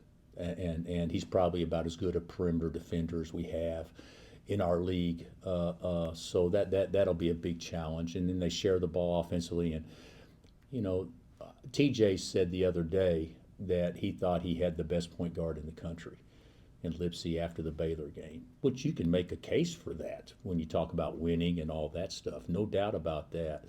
But what's amazing about that statement is their foreman has 10 more assists on the year than he does. So that just tells you how good Jefferson is playing. If I'm not mistaken, you guys can look it up. I think it's about 80 and 70. But that just tells you how well he's playing also. Bill, Darren's had plenty on his mind and been working through a lot, obviously. Have you gotten the on-court leadership that you thought you'd get from him, or is that coming still? Or I think it's still coming. I think right now he's trying to survive more so than he is probably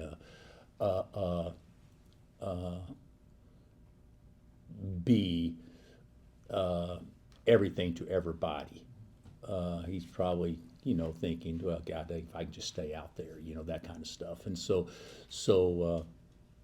not an excuse, but that's the reality of probably where he's been, and certainly it'll come more and more, but probably not to near the level that we thought it would be yet. You can get there? I mean, because I remember you talking about it last year. Yeah, looking ahead. I don't know why it can't get there. Okay. But the whole thing is there's got to be some things physically that he probably feels better, which in turn makes him more mentally prepared to do all those things. Bill, kind of with Darren, I think he's played 30 to 32 in the last few games. Is that kind of where you expect the minutes going to be at? And are you expected to be a little more front-loaded? I know he's played in the first half, 18 both the last two first halves, and then 13 or so in the second half. Yeah, I don't know. You ask a good question that I do not have an answer for. There's no prediction on when or if things are going to start bothering me in the second half. There's also no indication that we know of that the load actually impacts when that actually occurs. So no indication of that whatsoever. So when I say we could do that, that's a guess that could potentially help, because in practice we haven't had any indications, regardless of the load, that actually impacts it. So if that makes any sense to you. So whether we put him out there for 75 minutes in practice as opposed to 45 minutes, he feels the exact same way at the end of the 75 as he does the 45. So there's probably no medical way to actually determine what the best thing is. But to your point, if we're in a situation where we can do that, that would be nice. That would be nice. And kind of building off that, did he have cramping issues again in the West Virginia game? Yes. Yeah, he did. Okay, Coach, kind of building off of that a little bit, thinking back to the Mizzou game, I believe you said that the players seemed to be a little more flat-footed when Darren was on the floor. It's kind of like they were maybe reserving a little bit so he could shine. Wondering if you still kind of feel that way, if you think it's getting a little bit better now that he's getting a little bit more playtime. I do think it's better. It's not where it needs to be, though. But I do think it's better. I think there's too many guys that lose aggressiveness to defer, and Melvin was probably as guilty as anybody. But I do think it's better, but I don't think by any stretch we're where we need to be in that regard. How do you kind of improve that, I guess? Is it conversations? Is it just more running it at practice? I think it's both. I think conversations, you know, a lot of times talk is, you know, guys get tired of listening to me talk, and it's got to become practical. But the reality of it is, we talk about a lot, which hopefully will help enforce what we need from everybody, with or without. I actually think the best teams that we've had here in them throughout whatever, you may tweak a little bit, but you don't change how you play based on one guy being in the game or not. You may tweak saying, well, we're not going to run this play, or we're not going to throw it inside as much, or we're going to try to throw it inside more, or whatever. But the concepts on how you get to it don't change. I feel like that we have lost some aggressiveness, obviously, and movement and ball and body movement, when there's an uncertainty on is he in, is he not? I think that we can improve on that. But to be honest with you, we shouldn't be surprised that we're experiencing that, because, you know, you practice with the first group, but you don't play in the games. And then for obvious reasons, because he wasn't quite there. But we're hopeful every day that he was going to be there. So you practice like he's going to be there, and then he just wasn't. So nobody's fault, but it's probably set us back definitely a couple of weeks. On film, how did the changes you guys made against ball screens look in the last game? Well, we didn't switch as much last game. Yeah. I thought we switched up in some key times that was actually very good, and then we actually looked very poor at it a couple of times where we switched late or whatnot. But I thought, you know, you look at it, Henry, from a totality standpoint, you can't say that we did something well at all. We stunk on that end of the court. We scored enough points to win, and we didn't get it done. The thing that you know, there are in tennis, you know, all points are important, but there's certain points that are much more important than winning a match. If you get a chance to break serve, you have to win that point. In basketball, you could make a same deal when things are not going well and you've got to grind and you need to win this possession or whatnot. There's certain possessions that lead to things after that that are just more important at that time. And it seemed like to me the other night we didn't win the most important possessions. Coach, you mentioned the college football playoffs. Is there any possibility or chance that a parallel can be made with your sport with basketball in terms of with what Indiana is doing, a non-traditional powerhouse in the sport, taking a big step and all of a sudden becoming a real threat to all the big dogs and changing things for a season? You know, I'm not an expert.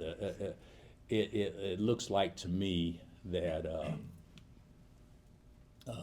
there's a lot of things going right with that situation, and you know, you get a transfer in and he happens to win the Heisman Trophy. I mean, there's a lot of things that go right with that, which their staff and of course all the players deserve the credit for. But could this have occurred 5 years ago?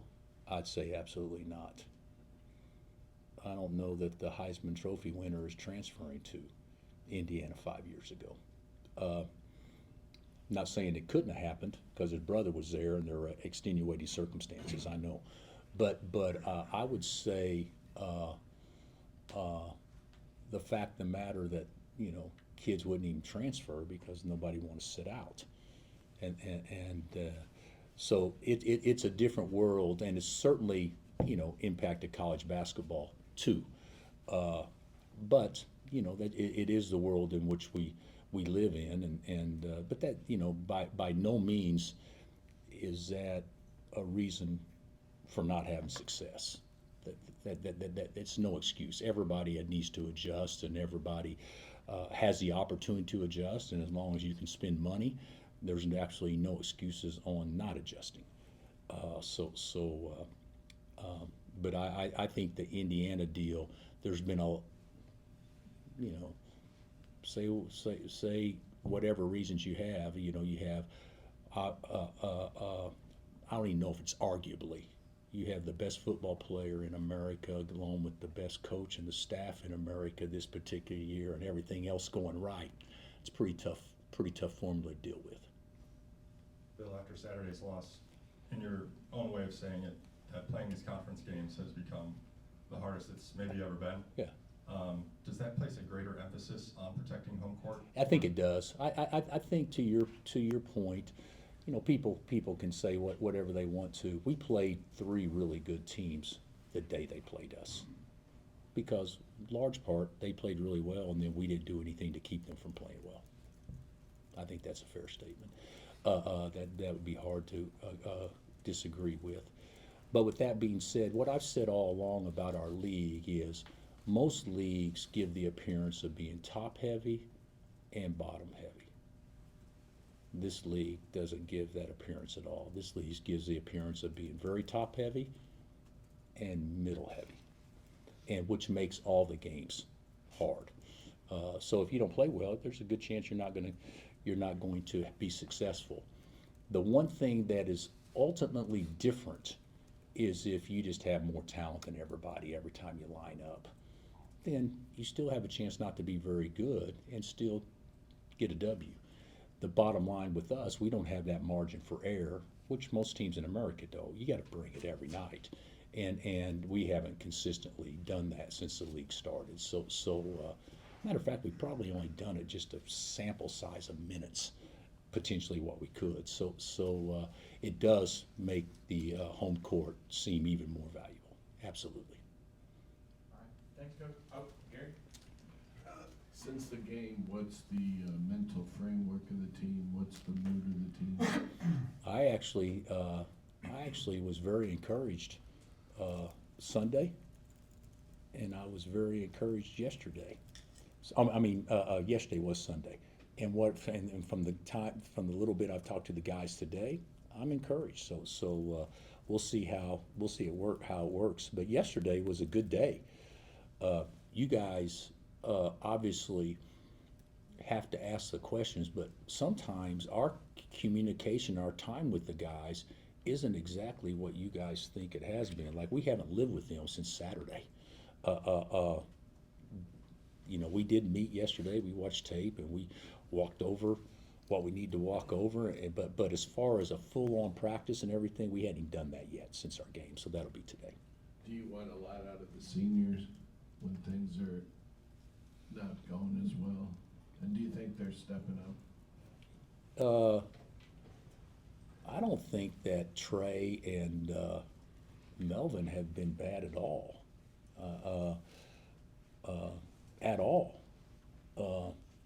And isn't that our seniors that play, basically? I also think in today's time, sometimes a sophomore may be more experienced and valuable to you in your program than actually a senior that's just getting there. So I think the senior leadership is important, but I don't know that teams across America have as much senior leadership as if they would if the guy's been in the program 4 years. All right, thanks. Okay.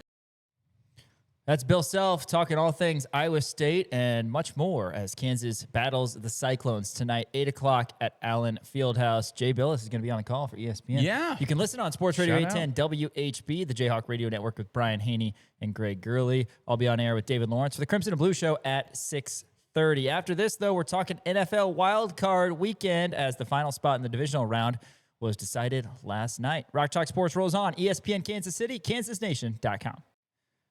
KansasNation.com, the place to be. Also, you can find our shows on YouTube, Apple Podcasts, Spotify, and all across our social network, Dan. Yeah, absolutely. Be sure to stay locked in to KansasNation.com tonight, as well as on Facebook and on Twitter. We'll be keeping you guys updated throughout the game with everything going on. And check us out on all of our socials, Twitter, Instagram, TikTok, at the Kansas Nation, Kansas Nation on Facebook, Kansas Nation on YouTube, Spotify, Apple Podcasts. All of our shows are going to be on there as well. Everything you need to know about KU athletics is at kansasnation.com and all of our social media accounts. So be sure to follow, like, subscribe, poke. I don't think you do people poke anymore. Oh my God, I forgot about that. That's a Facebook thing. Oh, what was the deal with that? That was so, I don't know. It was. You can poke it us was if you funny. want. Can you still do that on Facebook? I bet you can. Yeah, surely. Certainly. They didn't get Anyway, away yeah, from that. appreciate your guys' engagement with our show as well. Tomorrow's our KU mailbag segment. Find us on Twitter at the Kansas Nation and send over mailbag questions about KU or really anything else. Let's talk NFL wildcard weekend as we turn the page to the divisional weekend. Super Bowl Sunday is February 8th. Saturday games, Sunday games. I'm excited for that. Saturday, this upcoming weekend, the 1-seed Broncos, the 6-seed Bills, and then the 1-seed Seahawks, 6-seed 49ers. On the NFC side of things, Sunday's games, Patriots, Texans, and Bears, Rams. Those are the 2 and the 5 It's kinda crazy that matchups. it's 1-6-2-5 And on all of both them. sides. Let's look. I guess first we'll take a look at Texans over the Steelers last night, setting up this matchup with the Patriots. Kind of went as we anticipated in terms of the Texans defense being too good for Pittsburgh's offense. And now Steelers not really sure what's going to happen. Quarterback side of things, not really sure what's going to happen. The head coach side of things. Yeah. So it just came out today that Mike Tomlin will be stepping down, leaving the Steelers after 19 years. This is per ESPN. Steelers head coach Mike Tomlin stepping down after 19 seasons with Pittsburgh. Sources told ESPN's Jeremy Fowler and Adam Schefter. Tomlin, who has 2 years remaining on his contract, informed the Steelers players of his decision to walk away after their meeting today, one day after Pittsburgh was eliminated from the playoffs in a 30-6 loss against the Texans. Here is the question that everybody is asking, and yes, I think John Harbaugh should coach the Steelers and Mike Tomlin should coach the That'd Ravens. be funny, wouldn't Wouldn't it? that be great? It would be great. That would be how great would just It would be hilarious. What a honestly. world! Mike Tomlin, double though, man, he's revenge just- game twice a he's year. He's so mid, man. It's just 10-7, He has a 9-8 Super all Bowl. the time. Yeah, 15 years ago. I know. Their last playoff win, by the way, was the Chris Boswell game back in 2018, 17. us. 17, yeah. Or no, I guess it was the 18. Yeah, because in 18-19 was the D Ford. 18 So, was yeah, the it was amount against of the points that they had, too. It was 18-16, Yeah, so they scored right? 18 points. Chris Boswell had 6 field goals in that game. Chiefs lost. They had no before- touchdowns. Yeah, Chiefs lost without giving up a touchdown. That's what it was before Patrick Mahomes really became Patrick Mahomes. The Chiefs started having so Heartbreaking. many success. Let's look at the AFC, though, for the upcoming weekend. Obviously, a lot of instant classics.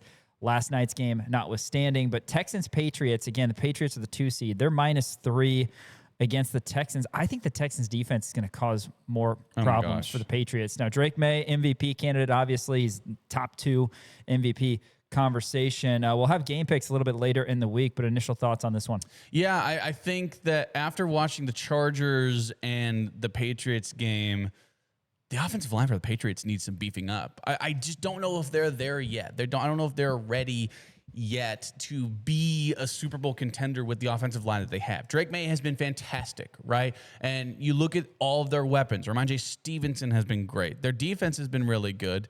Like Kayshon Boutte has been awesome as a wide receiver. They have good wide receivers, good weapons. Drake May has been incredible, like I said, but a lot of pressure's coming through there. And you look at guys like Danielle Hunter, you look at guys like Will Anderson, you look at guys, just coming on those blitzes. The defense for the Texans is just so good that it's just so hard to see a way where the Patriots win this game. Really? Wow. I think that is going to be the biggest mismatch, and I think that they're going to get. That's how they beat the Steelers yesterday, is by getting in the face of Aaron Rodgers. Aaron Rodgers obviously is not as mobile as Drake May and doesn't have as good of his arm as he used to. Still made some plays. I think he had about 170 yards. Did have an interception in that game as well, but they lost 30-6. And Steelers aren't good. Texans are great, and their defense is great, and I just don't know if Drake May is there yet. I just have a gut He's having feeling. an unbelievable season. I know. But I'm saying the offensive line, a lot of holes there. And that is where the strength of the Texans is. I mean, you can quote me on this. You can clip this out and laugh at me all the way to the bank. I like the Texans too, but it's I going to be a go- fun matchup, I think, and it's really going to be the ultimate test. Because look, the Patriots. He's having a great year. Patriots haven't played anybody. They keep on beating like these sub 500 teams, and they got the 2 seed out of it. this is going to be their first. This is going to be the best defensive line that they've faced. Drake May's. This is going to be a lot of pressure on him. I can see it, man. I can see that the pressure getting to Drake May. Not pressure in terms of pressure of the game, but pressure in terms of the actual defensive pressure on him.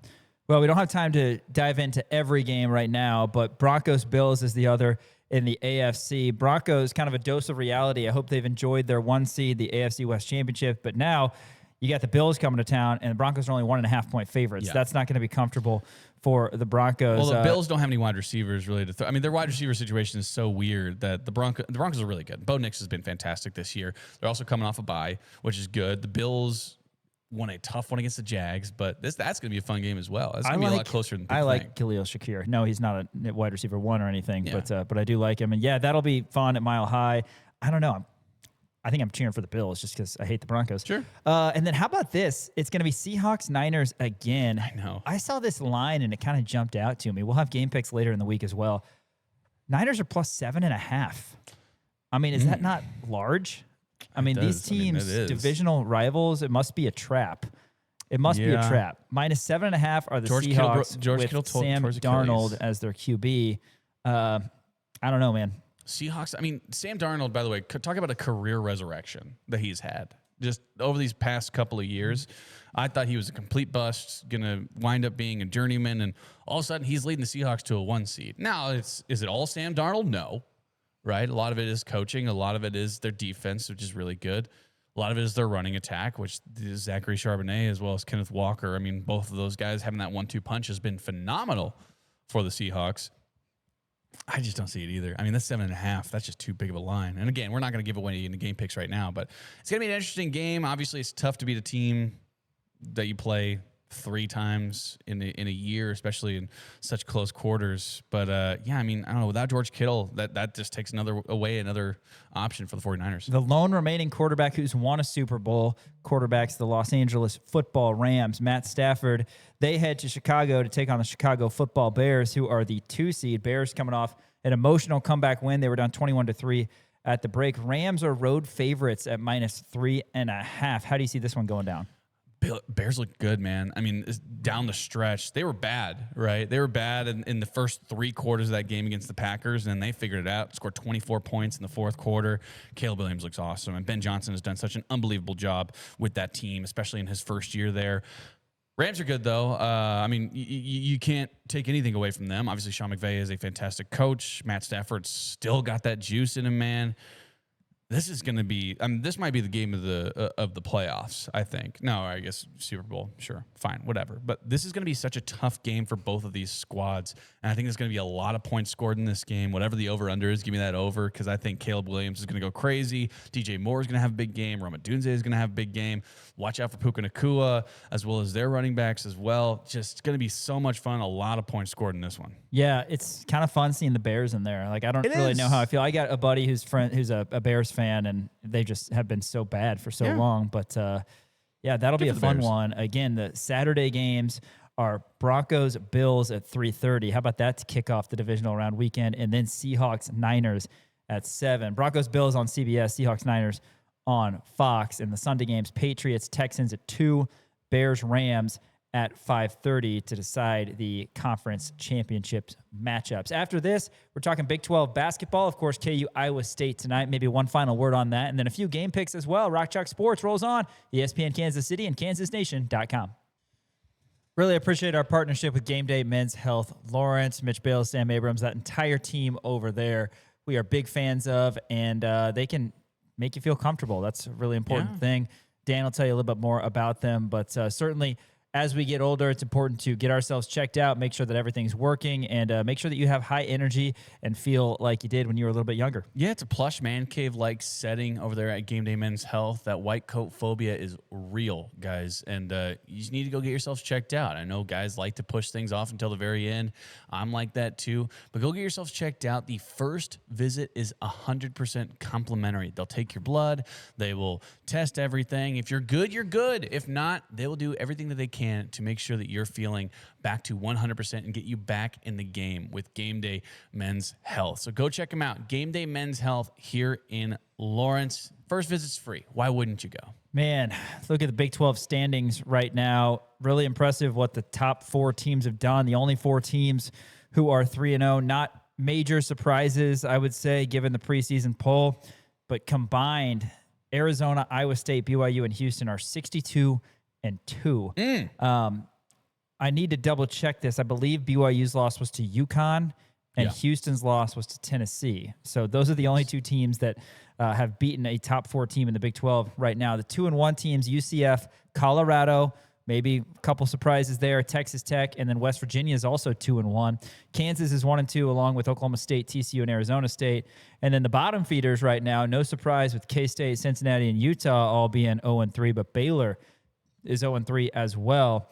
Anything jump out at you with the Big 12 standings right now, Dan? Because, again, as we've seen, there's really no easy game. As we heard Bill Self say, a lot of times conferences can be top-heavy but also bottom-heavy, meaning a lot of really bad teams. Yeah. Right now, Big 12 is appearing to be top-heavy and middle-heavy, and as Coach said, that means that every game is hard. Yeah, I mean, you look at it, right? The bottom 3 are really the bottom 3. You look at the 4th worst team in the Big 12, it's Baylor, who's still a really good program. They have a lot of talent. Arizona State hasn't been the Arizona State of the past. Obviously, they lost Jaden Quaintance last year. TCU, they're down there as well, and we saw TCU went into overtime with TCU. So I think Bill Self is absolutely correct about this being a middle-heavy conference, obviously top-heavy as well with the Arizona's, BYUs, and the Iowa States of the world. Houston also, who's 3-0 in the conference. The thing that sticks out to me is Colorado is 2-1 right now. They're 12-4. I was talking to Henry Greenstein about this. They're just a bad team. So they've gotten lucky, I think, in the first 3 games. I would assume it's going to start leveling out for Colorado, but Kansas also has to go out to Colorado, and look, if they continue to win like this, and if they continue to get some marquee wins on their schedule, by the time Kansas goes out to Boulder, that's all of a sudden looking like a way tougher game than what we thought at the beginning of the season when we knew going into this Colorado team. We thought they were going to be bad, and all of a sudden, hey, they're hanging with everybody, right? They have a better record in the Big 12 than Kansas does. They have a better record overall than Kansas does. They didn't play the same caliber of teams that Kansas did, but still in terms of record and in terms of where they are at right now in the Big 12, still pretty good. And then, like you said, West Virginia, Texas Tech, Oklahoma State, they're squashed in the middle right above Kansas. You look at those 3 and you go, man, those are really talented teams. Texas Tech, obviously, not what we thought they were going to be, but still a lot of talent on that team. Obviously bringing back JT Toppin, who Big 12 Player of the Year last year. Oklahoma State, they're playing some really good basketball right now. Even though they're 1-2 in conference play, they're still 13-3, a really solid program in Oklahoma State. So, again, I said this before at the beginning of the show. The Big 12, college basketball runs through the Big 12. The Big 12 is the best college basketball conference in the nation, year in and year out. This year is absolutely no exception. You look at every single team in the Big 12. Even look at the bottom feeders. Cincinnati has good players, right? K-State, they have P.J. Haggerty. That's all they really have. But there's talent everywhere you look in the Big 12 to where it is really hard. And the fact that Kansas was able to go on such an extended run of being a really good basketball program, and I'm not saying that run is over, but I'm talking about the streak in general.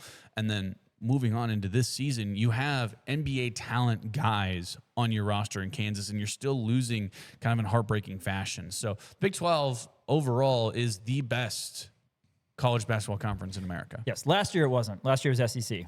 They were insane last year. Okay. Right. But I'll give you yes, that. I agree. Big I'll give you 12 that. is usually an absolute wagon and top tier. It appears that's the case. They've got the number 1 and number 2 teams in the country right now with Arizona and Iowa State. KU, Iowa State tonight. If the Hawks are able to win, then you look at the upcoming schedule, say, okay, we can go on a little bit of a roll here. Baylor at home, and then the road games are Colorado and K-State. Yep. Again, not pushovers, and we lost on the road to UCF and West Virginia, but they're winnable games. And Kansas, at some point, you got to start winning games.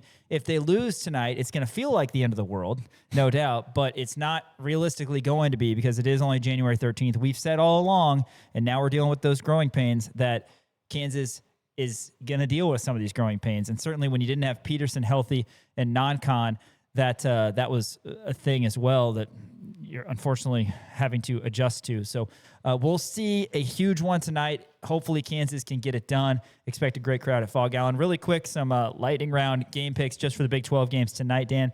Number 7, Houston hosting West Virginia. Houston's minus 13.5, over under 127.5. Ooh, 127. That's a low number.